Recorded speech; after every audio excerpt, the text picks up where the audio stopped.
Do you actually know how to study? Do you know what's good for you and what's not? Maybe you use flashcards too much. Maybe you're writing something down over and over and over and over again just to forget it the next day. How do you study? How does anyone study? What actually works? What doesn't work? It's so overwhelming, we don't even know. Hi, my name is Wiley, and as I talk to you obnoxiously close to this camera, that was not the script.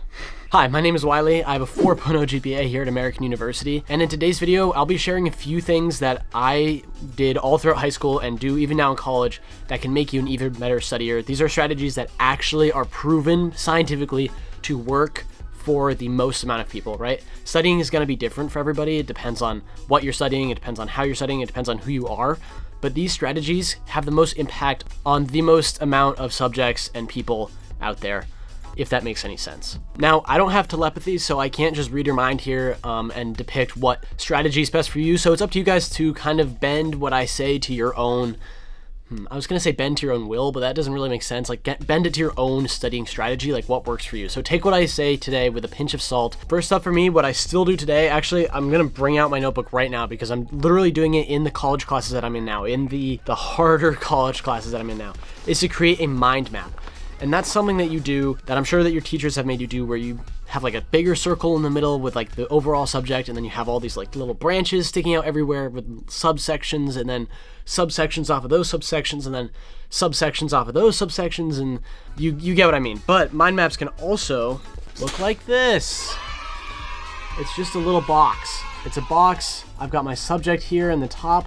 I've got the notes about the subject there. I do that for pretty much all of my classes, and that kind of helps me remember both when I'm in the test, like where was this information on the page, but it also helps me find that information better in my notes. And creating these mind maps helps you remember that information longer. Whether you like I just said, like picture it in your mind where it is on the notebook, which is a little confusing to think about, but I promise you, your mind does actually work that way. But mind maps can be helpful no matter what. And on top of this, something that I did all throughout high school, I actually have two things that I did that were kind of like a little off-centered of like the norm for studying, but I think that more students should do it because it's so helpful. The first one is to study with a group of people. And this way you feel like you're actually being held accountable to study, right? Maybe you and a friend set 45 minutes, and because you're holding each other accountable, you actually study for those 45 minutes instead of, goofing off or doing something else. The second thing that I did that was a little more unique in high school is called the Feynman technique. It's where you explain what you're studying to someone else. Kind of like you're pretending that you are the teacher when you're talking about this subject. Maybe give them a whole run through, maybe try to recreate the lecture you just watched in class or the whole chapter that you just read in your textbook. Being able to explain something out loud to someone else and being able to answer their questions about it. And I know that this one is a little awkward to do, especially if you're not entirely sure if you know something, but just having people ask you questions about it, having them, try to dissect what you're talking about exactly is really going to help make sure that you have like the full back-to-back. Well, I'm not talking about a textbook here. I guess what I was trying to say is that it's gonna help you be more confident that you understand the entire subject rather than just what you originally thought you knew. My next thing, and I've talked about this in almost all of my videos, I feel like, but it's to set up a study plan and to take breaks when you're getting tired.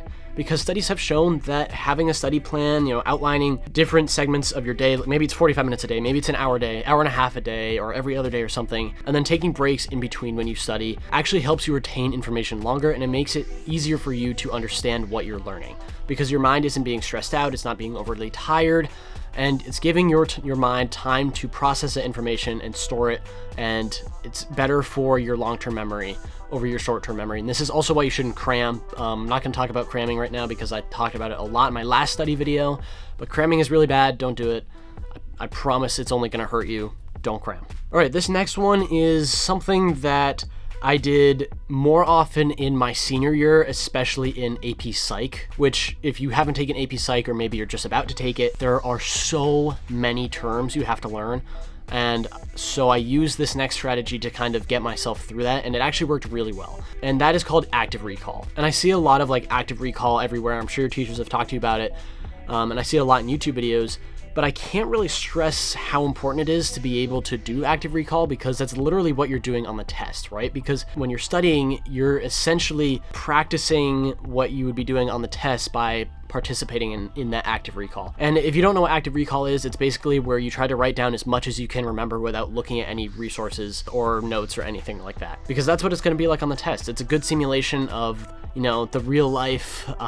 It's a good simulation of like what you're going to be put up against. So being able to go through and be honest with yourself about what you can remember is going to be game changing, because if you lie to yourself and you're like, yeah, I got this, like I got this locked in, man, but you don't actually have it locked in, like that's going to bite you in the butt pretty hard, and it's just not going to be good for anybody. On the other hand, if you're honest with yourself and you start writing down everything you remember and you're like, whoa, like this is less than half of the material I thought I knew. Now you know, you got to keep studying, you got to keep going. So that's just something that really helped me get through AP Psych, because I would get through like half the terms and I thought I would remember more, and I didn't remember any of the terms ever. No, that's a lie. Like, I didn't remember a majority of the terms every time, so just being honest with myself and saying, okay, well, this is how much I do remember, but I need to keep working, I need to keep practicing about this. The last thing that I did, and this was also in AP Psych, honestly, because that class was very study heavy, but it's mnemonic devices. And this is something that a little less popular all around, because it's not really that helpful for people unless that's just the way that you study. Like if you started studying with mnemonic devices, and that's like, if you don't know what the mnemonic devices are, it's like rhymes, poems, phrases that you can use to remember what you're studying. And it's a little tricky because if you didn't start with learning these types of things, then it might be hard for you to pick up later on. But in AP Psych, there were so many terms that I was just able to pair them. If there was one really smart, like either professor or doctor or something, and he invented a bunch of these different theories, I was able to remember those that way. But if that's not something that would work for you, totally fine. It's not for everybody, but just for me, if there's a lot of terms going on and you're not really sure how to remember everything, creating these acronyms or these rhymes can really help you condense everything and make it a lot easier to remember come the test date. All of the tips I shared today with you guys really helped me in high school, especially in my AP classes junior and senior year. And I think that maybe you start with one at a time, maybe you do two at a time, you know, whatever you're comfortable with, just get one down at a time and then slowly add them on. And I think eventually you guys will be really good studiers. Honestly, this is my biggest tip. It's literally to just do any of the tips that I've given you today. Doing anything that I've told you today is already going to put you above the other people in your class, because think of how many people are going to be watching this video and they're not actually going to do anything about it. Maybe they'll see the tips and they'll go, yeah, like that's a good idea, but they won't actually do it, right? So actually trying to implement what I'm saying today is probably the biggest thing that you can do, and the thing that I'm going to try to encourage you to do the most. All right, guys, that was a video. Thank you so much for watching. If you have any questions, please let me know down below, and I'll see you guys on the next one.